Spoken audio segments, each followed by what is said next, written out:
आज मी गेलतो एका प्राचीन देवीच्या पाया पडायला. मंदिराची पूर्ण माहिती व्लॉग मध्ये सांगणार आहे, त्यामुळे आपला व्लॉग शेवटपर्यंत बघा.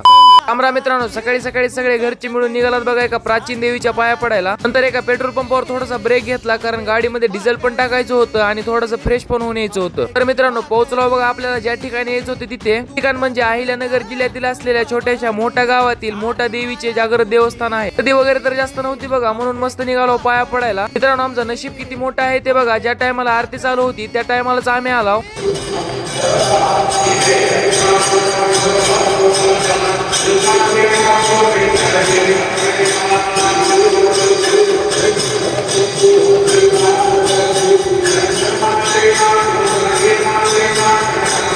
मोठा देवी हे ठिकाण आपल्या महाराष्ट्रामध्ये जागृत आणि भव्य देवस्थान असं मानलं जातं. मंदिराची खासियत म्हणजे माहूरगडावरील रेणुका देवीचे अंशोत्तर आहे असे मानले जाते. मंदिरावर एक पौराणिक कथा पण आहे. असे म्हणतात की एकाळी इथे मोठा दुष्काळ पडला होता. नवनाथ महाराजांनी येथे मोठे यज्ञ केले होते. त्यातून जगदंबा देवी प्रकट झाली आणि तिने इथे राहण्याचे वचन दिले. देवीची मूर्ती स्वयंभू आहे आणि ती भाविकांच्या नवसाला पावते म्हणून प्रसिद्ध आहे. मित्रांनो, तुम्हाला या मंदिराविषयी काही माहिती असेल तर कमेंटद्वारे मला नक्कीच सांगा. गर्दी नसल्यामुळे दर्शन वगैरे तर मस्त झाले बघा आमचे. मंदिराचं बांधकाम हे पौराणिक बांधकामाच्या आधारावरच केलेलं आहे. तर मी आलो बघा या मंदिराच्या हॉल मध्ये, जिथे की सर्व भाविक बसून जेवण वगैरे करतात. पण घरी येऊन स्वयंपाक वगैरे आणला होता, तेच आम्हाला मंदिरात बसून खायचा होता. काय सगळी फॅमिली वगैरे बसून मस्त जेवायला वगैरे तर वाढून घेतलं. मंदिराच्या दारात बसून जेवण्याची मजाच वेगळी असती बघा. तुमच्यासोबत जेवायला तिथे काका पण होते, त्यांना पण खाऊ घातलं. नंतर ते आजी पण थोडंसं खायला घेऊन गेल्या, त्यांना पण दिलं. सगळं झाल्याच्या नंतर मस्त आलात बघा आपल्या गाडीकडे आणि निघालात आपल्या दुसऱ्या ठिकाणाकडे. दुसरं ठिकाण मी तुम्हाला उद्याच्या व्लॉग मध्ये सांगतो. तर मित्रांनो, तुम्हाला आजचा व्लॉग कसा वाटला कमेंट करून नक्की सांगा आणि फॉलो करायला विसरू नका. जय श्रीराम.